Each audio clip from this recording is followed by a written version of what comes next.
Que Dios bendiga a su iglesia, ¿cierto? Invito a que abran su Biblia en la carta del apóstol Pablo a los Efesios, capítulo 2.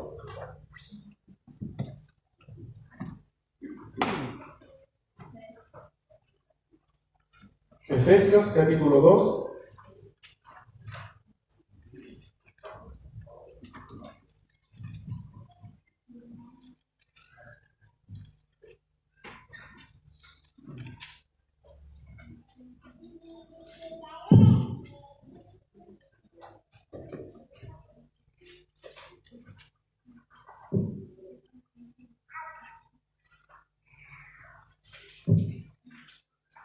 Versículos 1, 2 y 3. La epístola del apóstol Pablo a los Efesios, capítulo 2, versículos 1, 2 y 3. Ya por título, Salvos por gracia.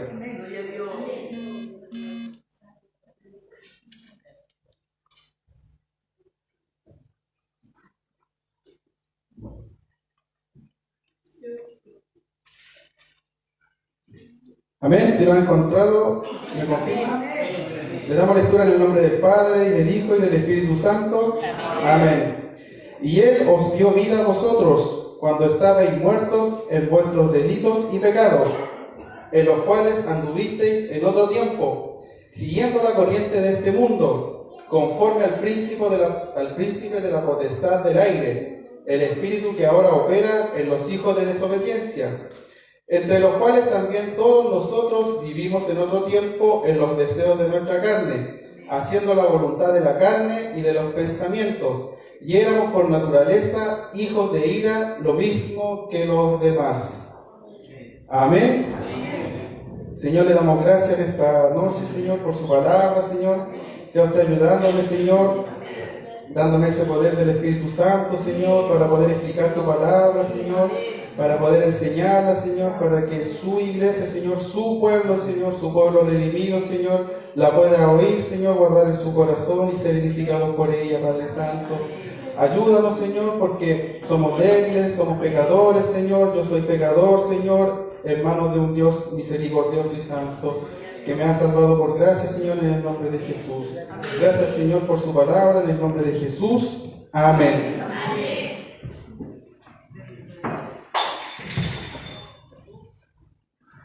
La palabra lleva por título la condición del hombre ante Dios. Siempre el objetivo de la predicación en un púlpito tiene que ser el de glorificar a Dios, no exaltar al hombre. Siempre es Dios el que tiene que ser exaltado. Amén. Y para nosotros saber quién es Dios y glorificar a este Dios, tenemos que saber quiénes somos nosotros delante de este Dios. Tenemos que saber cómo es el hombre ante un Dios santo, un Dios perfecto, un Dios todopoderoso, un Dios soberano, un Dios eterno, y reconocer que el ser humano delante de Dios no es nada, porque su palabra dice que somos del polvo. Al polvo todos vamos a llegar tarde o temprano. Delante de Dios nosotros no somos absolutamente nada, solamente, como dice aquí la palabra, hijos de desobediencia, hijos de ira, destituidos de la gloria de Dios, ¿cierto? Pero para conocer quiénes somos delante de este Dios, tenemos que ir a las Escrituras. Las Escrituras nos dicen cómo somos nosotros delante de este Dios. La Escritura a nosotros nos hace como una radiografía, como un escáner, ¿cierto? Nos muestra cómo es nuestra verdadera naturaleza delante de este Dios. Para nosotros conocernos y saber cómo somos delante de Dios, tenemos que ir a la Escritura, ¿cierto? Es Dios el que nos tiene que hacer la radiografía. Es Dios el que nos tiene que decir cómo somos nosotros por naturaleza. Es Dios el que nos conoce, es Dios el que conoce a la humanidad. Por lo tanto, es Dios el que nos tiene que decir a nosotros cómo somos delante de Él. Y sabemos que el hombre es pecador delante de Dios. Y aquí en este mundo, en esta naturaleza, hay un grave problema que ha traído, que es el pecado que está en el hombre. El problema del ser humano no es su falta de bienes materiales, no es la falta de un auto, de la mejor casa, de los mejores bienes, de la mejor ropa, de la mejor comida, o de que me falten estas cosas. El problema del hombre delante de Dios tiene que ver con un tema moral, tiene que ver con un tema de naturaleza, de que nosotros por naturaleza somos pecadores delante de un Dios santo. Por lo tanto, la Biblia se enfoca donde está el verdadero problema, el verdadero diagnóstico que nos hace a nosotros, la verdadera radiografía que Dios nos muestra a nosotros, la verdadera enfermedad que a nosotros nos tiene, a nosotros infectados, ¿cierto?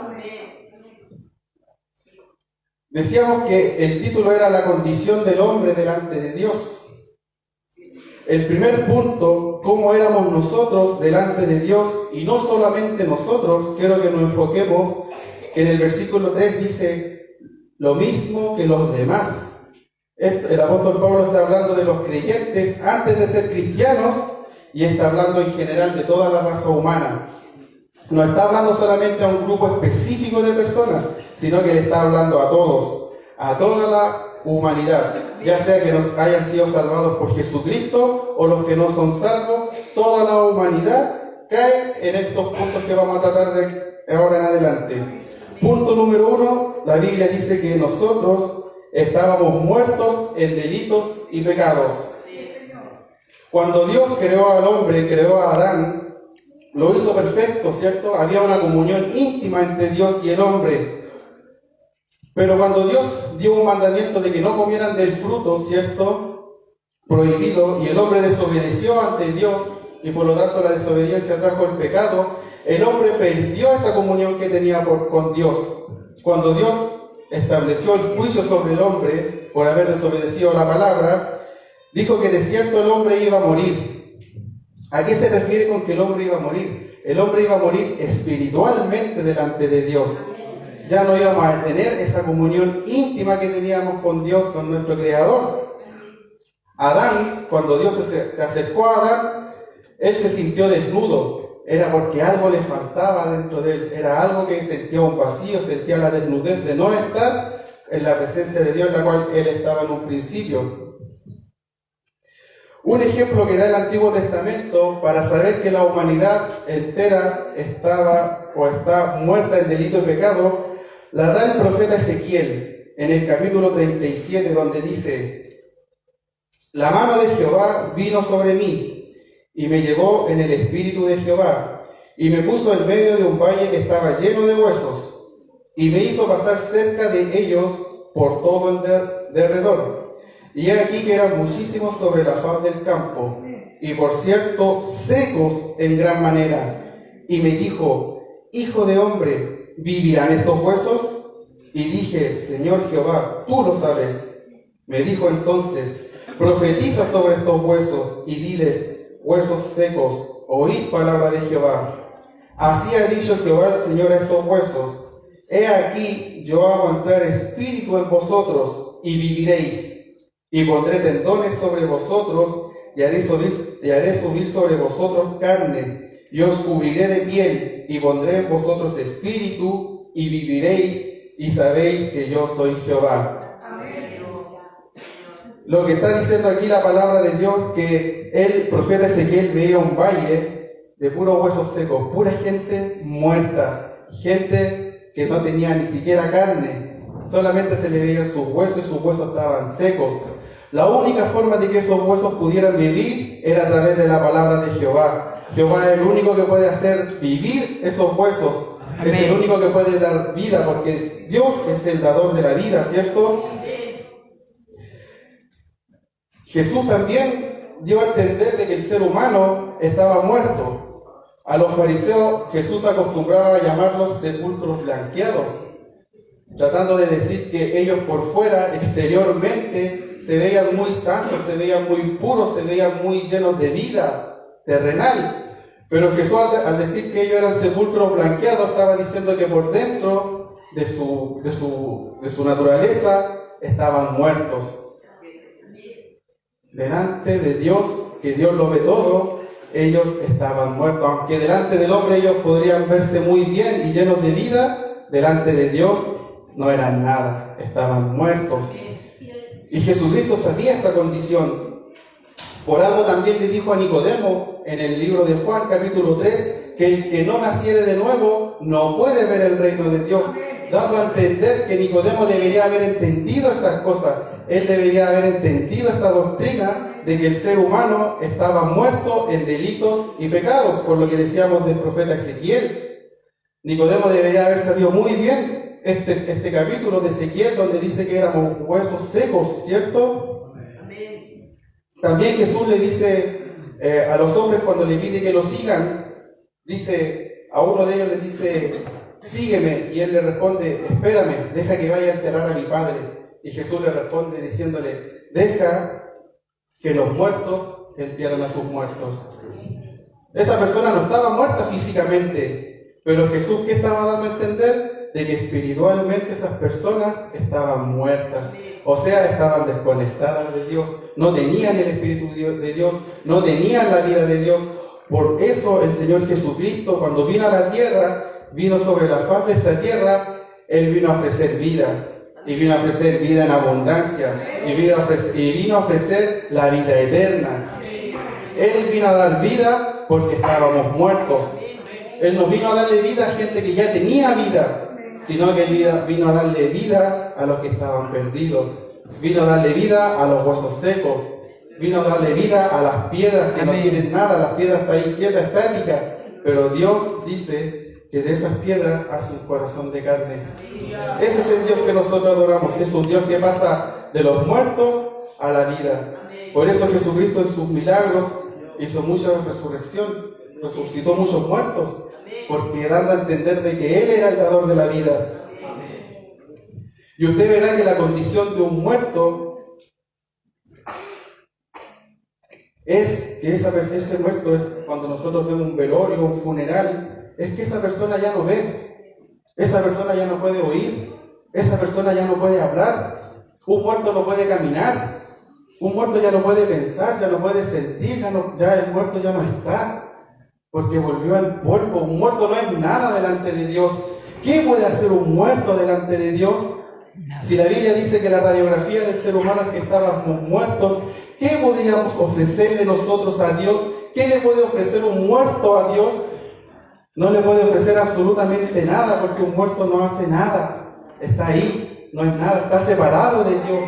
No es que ese muerto haya dejado de existir, sino que ese muerto está separado, y no solamente de forma física, sino de una forma eterna delante de Dios.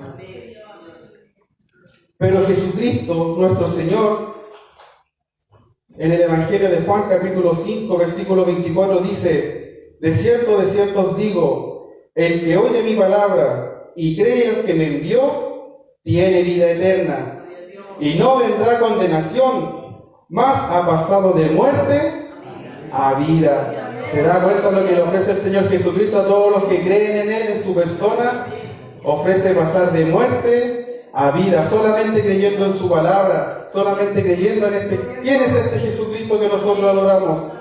Y no solamente una fe superficial, sino una fe profunda en el Hijo de Dios, sabiendo que Él es la vida eterna. Y esa vida eterna fue manifestada en nosotros, ¿cierto? También en el Evangelio de Juan, capítulo 11, versículo 25, les dijo Jesús, yo soy la resurrección y la vida. El que cree en mí, aunque esté muerto, vivirá. Esa es la esperanza que tenemos nosotros en Jesús, que tenemos vida eterna, que nosotros ya no estamos muertos. Nosotros estábamos muertos en delito pecado, pero ahora nosotros tenemos vida, y esa vida que tenemos nosotros es la que nos hace tener esa comunión con nuestro Padre Celestial que está en los cielos. A pesar de que ese Dios esté sentado en su trono, tenemos una comunión íntima con Él. ¿Por qué? Porque ya no estamos muertos, sino que estamos vivos. Por eso cuando oramos delante de este Dios, nos gozamos en su presencia. Por eso cuando un cristiano ora y está angustiado y está en debilidad, se levanta de esa oración fortalecido. Cuando un cristiano lee la Escritura, porque la palabra de Dios es vida, el cristiano se goza y ya no es el mismo antes de leer la palabra. Es distinto. ¿Por qué? Porque tenemos la vida de Dios en nosotros. A nosotros se nos manifestó la vida que es Jesucristo mismo. Eso es lo que da a entender la palabra, que a pesar de que hayamos estado muertos, de no haber podido hacer nada delante de este Dios a nosotros nos dio vida y nos levantó. Y así este mismo Dios nos promete que habrá una resurrección futura, en donde nos levantará de los muertos, y esta carne que estaba en corrupción se levantará en gloria. Porque así como Cristo resucitó de los muertos, nosotros también resucitaremos con Él. Y ya no solamente de una forma espiritual, sino que nuestro espíritu, nuestra alma y nuestro cuerpo estarán llenos de la vida de Dios. ¿Cuál es la segunda condición que tiene el hombre delante de Dios? Dice que seguíamos la corriente de este mundo. Este mundo, la palabra mundo que habla aquí la Escritura, no se refiere al planeta Tierra, no se refiere a la humanidad. Dice que nosotros seguíamos una corriente del mundo, que el mundo es, por definición bíblica, es un sistema gobernado por Satanás. Este mundo está lleno de filosofías, este mundo está lleno de religiones, este mundo está lleno de política, de la sociedad, de la educación, de los hobbies que nosotros podamos tener. Todo lo que está en este mundo es un sistema que está gobernado por Satanás. ¿Y por qué está gobernado por Satanás? Porque lo que quiere hacer él es alejarnos de Dios. Y cuando dice que nosotros seguíamos las corrientes de este mundo, es como cuando nosotros vamos, no sé, me imagino que una persona en medio de un río con muchas corrientes, turbulencia, y que esa persona no puede salir de ese río. Así éramos llevados nosotros por el mundo, por este sistema que lo único que buscaba en nosotros era que nos alejáramos cada vez más de Dios. Y eso usted lo puede ver en el día a día. Cuando vemos quizás alguna noticia y nos quieren inculcar a los niños, a los adolescentes, a los adultos, de que no hagamos la voluntad de Dios. Aunque quizás no lo esté diciendo, de alguna u otra manera el mensaje y el trasfondo que nos está entregando el mundo es que nos alejemos de Dios. Es que no hagamos su voluntad. Es que nos dejemos llevar por los placeres de esta vida. Que nos dejemos llevar por la vanagloria que hay en esta vida. Con los deseos de la carne, con los deseos de los ojos. Eso es lo que quiere el mundo. El mundo lo que quiere es alimentar tu orgullo. Quiere alimentar nuestro orgullo. El mundo quiere decirnos que nosotros podemos por nosotros mismos. El mundo lo que quiere hacer es glorificar al hombre. No es así como lo están haciendo con las mujeres, el feminismo. La quiere glorificar de una manera que la quiere endiosar. O al hombre también. O a cualquier cosa, o a cualquier persona en este mundo. Lo único que quieren hacernos es destruir nuestra mente, nuestros pensamientos, y que nos alejemos cada vez más de Jesucristo. El mundo está en contra de estas cosas. El mundo dice Jesucristo que nos va a odiar porque a Él también lo odió. Este mundo, la corriente que lleva este mundo es contraria a la corriente que nos lleva la Escritura. El mundo siempre nos va a llevar en dirección contraria. Nunca nos va a llevar en la dirección del camino de Dios. Siempre nos va a querer empujar para sacarnos lo más lejos posible. Y no creamos que el mundo puede ser compatible con la iglesia, porque eso no es así.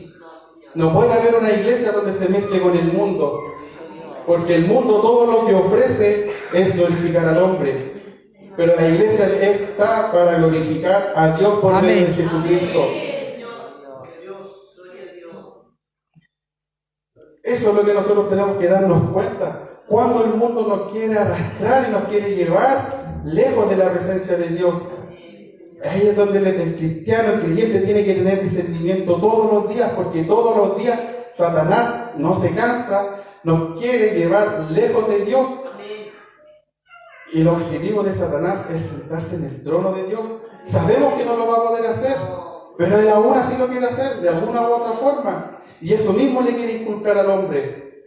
Por eso un creyente se tiene que limpiar de estas cosas, se tiene que alejar de las cosas que están en el mundo. Y no me refiero a que nos alejemos del mundo, sino que de las cosas que nos hacen mal a nuestra vida espiritual.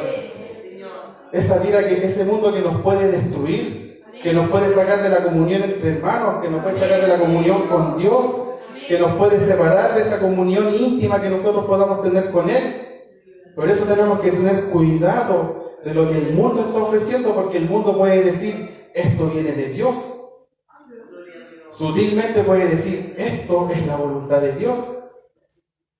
Pero eso no es así. Cuando nosotros leemos la Escritura siempre va a decir, o es o no es. No hay tibieza aquí. La Escritura dice que la tibieza no va con Dios. La tibieza es un no delante de Dios. Delante de Dios solamente está el sí. Solamente está el sí, el no existe. Hay un contraste entre el mundo y Dios. Por eso en Romanos capítulo 12, versículo 2 dice, no améis al mundo, ni las cosas que están en el mundo. Si alguno ama al mundo, el amor del Padre no está en él. Ese es 1 Juan capítulo 2, versículo 15. Porque todo lo que hay en el mundo, los deseos de la carne, los deseos de los ojos y la vanagloria de la vida, no proviene del Padre, sino del mundo. Y el mundo pasa y sus deseos, pero el que hace la voluntad de Dios permanece para siempre. Y en Romanos capítulo 12, versículo 2, el Señor nos manda y nos dice, no os conforméis a este siglo. Una de las mejores traducciones de la palabra siglo es mundo, donde dice, no os conforméis a este mundo, no os moldeéis a este mundo, no seáis como este mundo, sino transformaos por medio de la renovación de vuestro entendimiento, para que comprobéis cuál sea la buena voluntad de Dios, agradable y perfecta. En Santiago capítulo 4, versículo 4 dice, oh almas adúlteras, ¿no sabéis que la amistad del mundo es enemistad contra Dios? Cualquiera pues que quiera ser amigo del mundo, se constituye enemigo de Dios.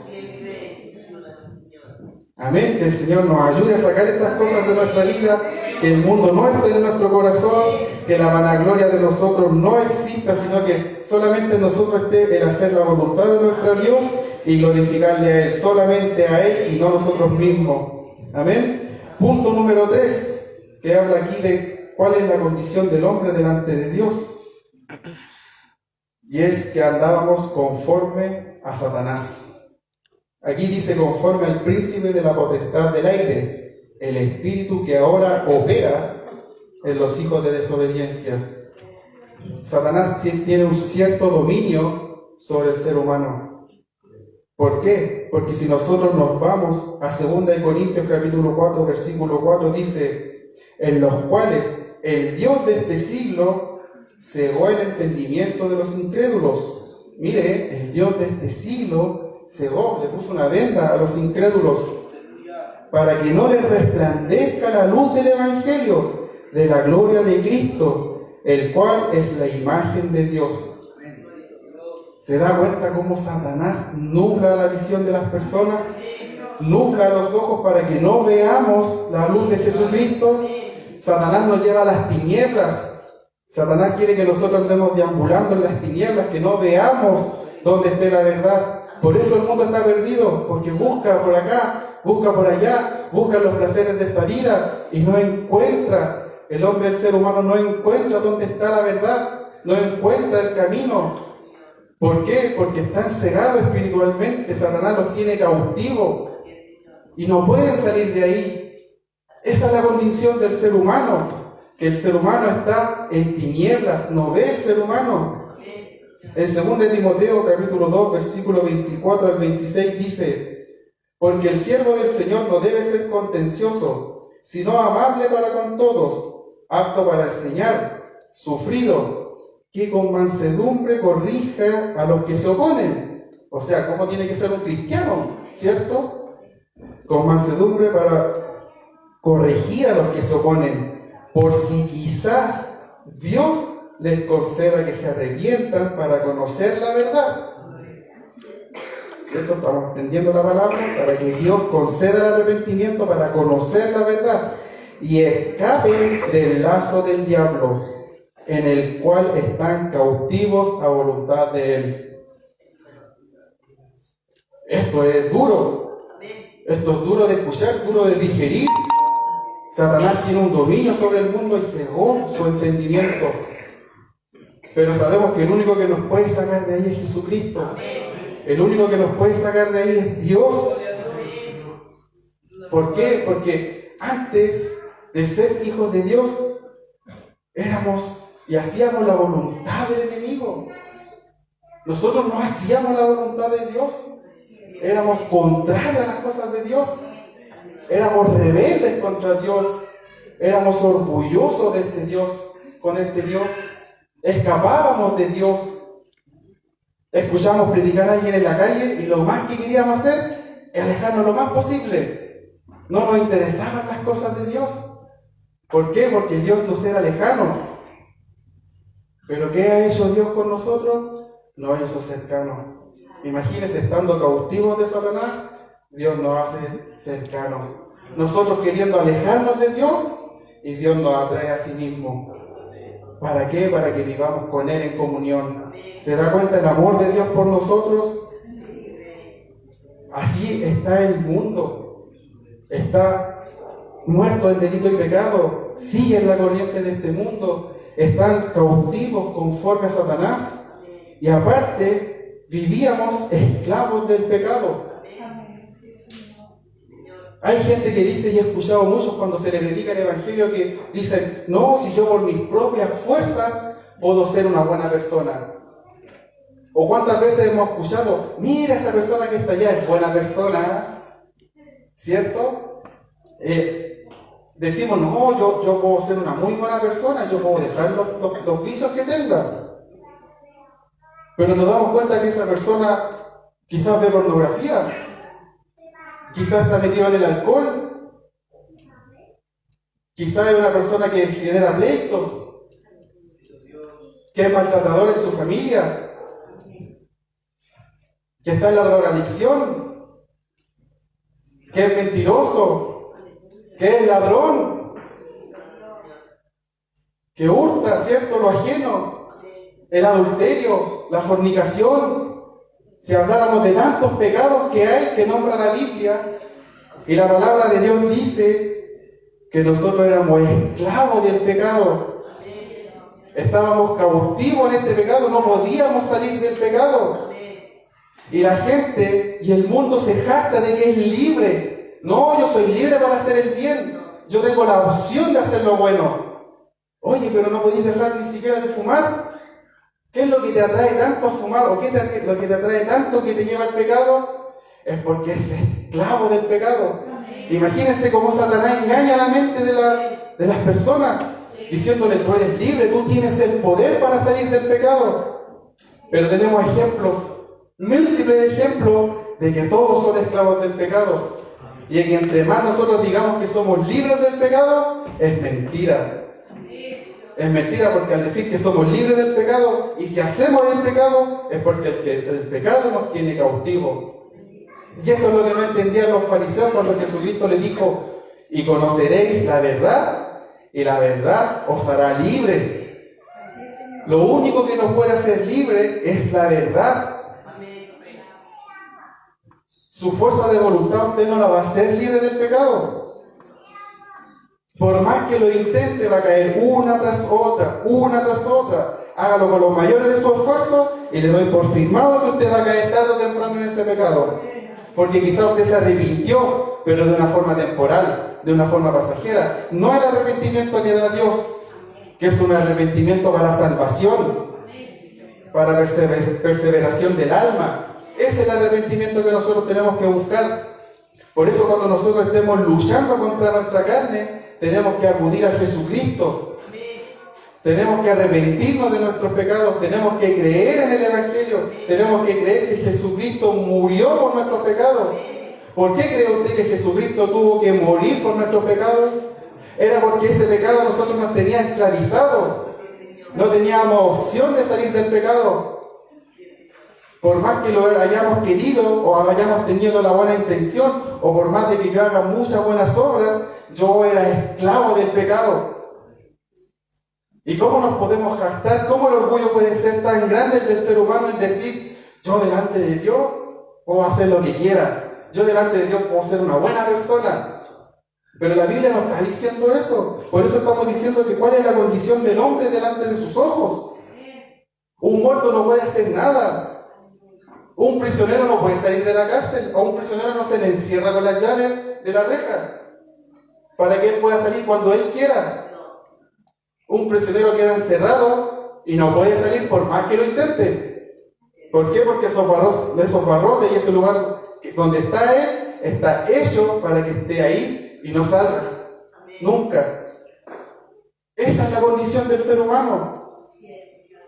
¿Y por qué hay incluso en iglesias que se habla tanto y se engrandece tanto el hombre, el ser humano, si somos tan pequeños delante de un Dios grande?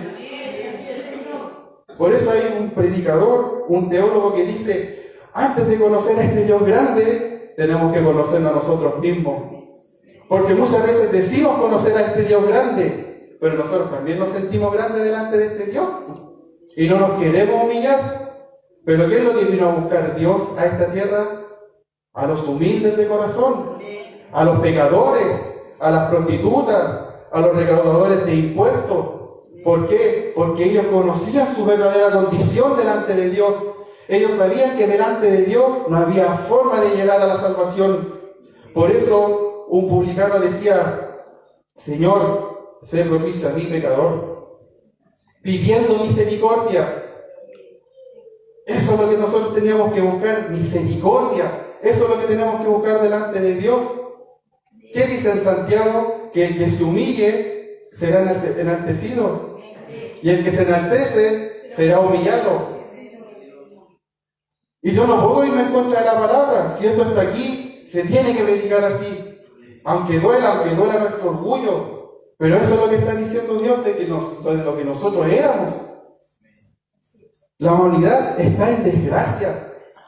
Y la humanidad no está lejos de nosotros. La humanidad no está en Europa. La humanidad no está en Estados Unidos o en África. Nuestros vecinos están muertos en delito de pecado, no pueden salir de ahí. Un familiar está en sus pecados, siguiendo los deseos de su carne. Gente que nosotros conocemos, que sabemos que no conocen a Jesucristo, están en esta condición. ¿Cuánta necesidad hay de predicar el Evangelio? Sabiendo cuál es la verdad y cuál es la condición en la que ellos están. Pero ¿qué es lo maravilloso?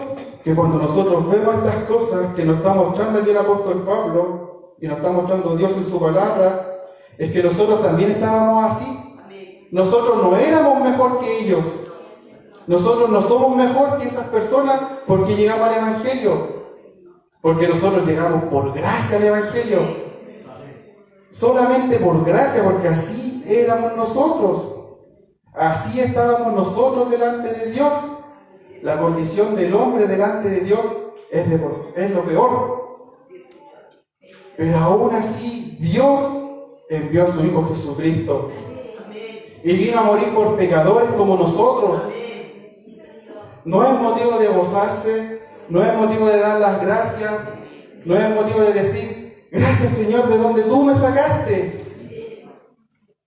Me sacaste de lo peor que hay en este mundo. Me sacaste de estas cosas que solamente tú podías haberlo hecho. Solamente tu amor y misericordia alcanzaron a mi vida, un pecador como yo. Y cuando yo entiendo esas cosas, y cuando yo entiendo quién soy delante de Dios, es cuando Dios se manifiesta en mi vida. Es cuando yo veo la gloria de Dios.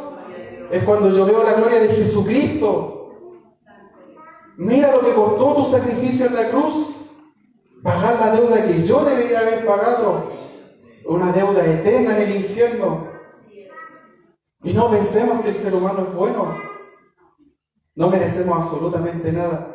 Pero ahí es donde nosotros vemos la gracia que Dios tiene para con nosotros. Por eso en los próximos versículos el apóstol Pablo habla de la gracia de Dios. ¿Por qué? Porque la gracia de Dios se hace más hermosa cuando conocemos el estado en que nosotros estábamos. Ahí se hace hermoso lo que Dios nos regaló. Solamente por gracia es que llegamos a la salvación. Y solamente por gracia es que llegamos a Jesucristo. ¿Qué hubiera sido de nosotros sin Jesucristo en nuestra vida? Seguiríamos así, tal cual como lo dice la Escritura.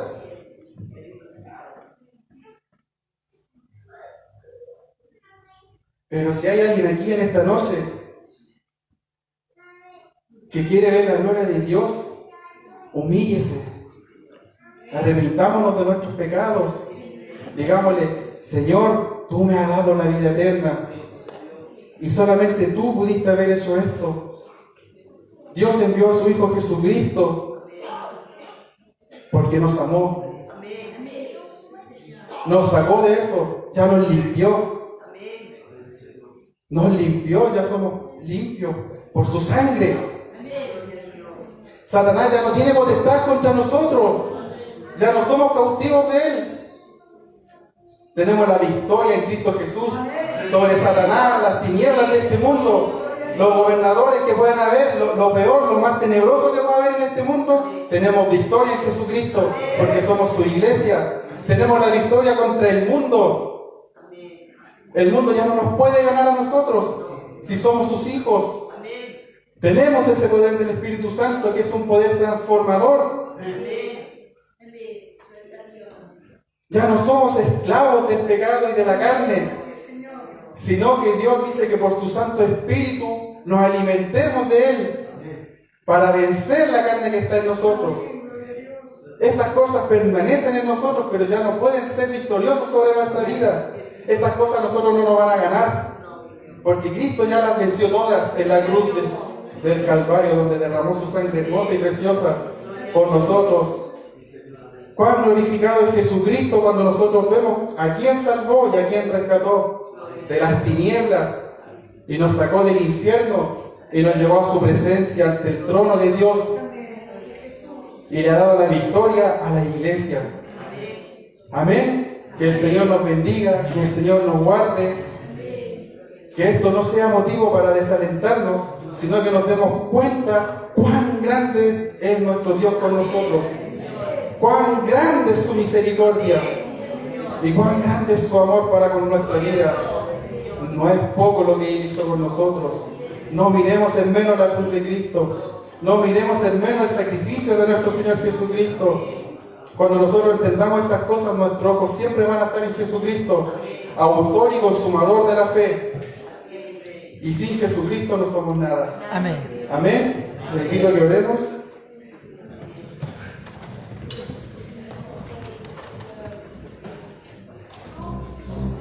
Amén.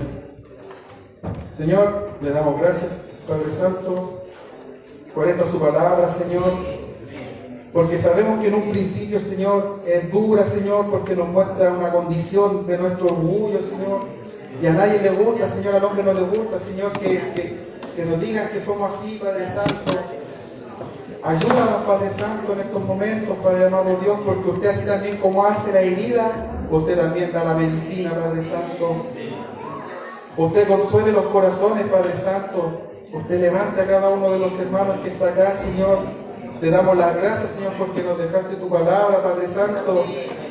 Gracias, Señor, porque nos sacaste de la muerte a la vida, Señor. Gracias, Señor, porque nos sacaste del mundo, Señor, y ahora te podemos servir. Gracias, Señor, porque ya no estamos en esta carne, Señor, sino que ahora andamos en el Espíritu, Padre Santo. Gracias, Padre Santo, por tu Hijo Jesucristo, Señor, porque nos amas aún siendo pecadores, Padre Santo. Límpianos todos los días de estas cosas, Padre amado Dios, porque estas cosas batallan contra nuestra alma, pero que nuestra alma y nuestro espíritu, Señor, esté anclado a Jesucristo, que es la roca, que esté anclado a su palabra, Padre Santo, que la podamos leer y leer cada día más, Padre Santo, para poder ser nutridos por ella, amado Dios. Bendice a cada uno de los hermanos aquí presentes, Señor, que podamos llegar con bien a nuestro hogar, Padre Santo, despejando los caminos, Señor, de todo peligro, Señor, de todo lo que nos pueda causar algún mal, Padre Santo. También ayuda en nuestra vida espiritual, Padre Santo, que podamos llegar en paz y con gozo a nuestra casa, Señor, que podamos llegar llenos de su presencia, amado Dios, de que podamos meditar su palabra, Padre Santo, y no solamente hoy día, sino que también mañana, Señor, y el sábado, si su buena voluntad así lo permite, Padre amado Dios. Le damos gracias, Señor, por este culto, amado Dios, porque pudimos humillarnos delante de su presencia, Señor, pudimos pedirle, Padre Santo, y sabiendo que usted nos escucha, Señor, por los enfermos, los que están en necesidad, Señor, los que están en el mundo, los que están en aflicción, Señor, orar, Señor, por los que están en enfermos, por nuestro hermano, amado Dios. Gracias, Señor, porque pudimos cantarle alabanza, Padre Santo, y pudimos bendecir su nombre, amado Dios. Sea con cada uno de sus hijos, Padre amado, cuidándolos, Señor, porque tenemos victoria en Cristo Jesús, Señor, porque somos su iglesia, Señor, una iglesia viviente, una iglesia viva, Señor, que usted nos fortalece cada día más con su Santo Espíritu. Le damos las gracias, Señor, por este servicio, por su palabra, Señor. Sea usted guardando, Señor, en esta noche, Señor, nuestras vidas, nuestros corazones, Señor, y que cada uno, Señor, vaya en paz, Señor, con la paz de Jesucristo. En el nombre de Jesús, amén. Gloria a Dios. Gloria a Dios, gloria a Dios, gloria a Dios, Señor.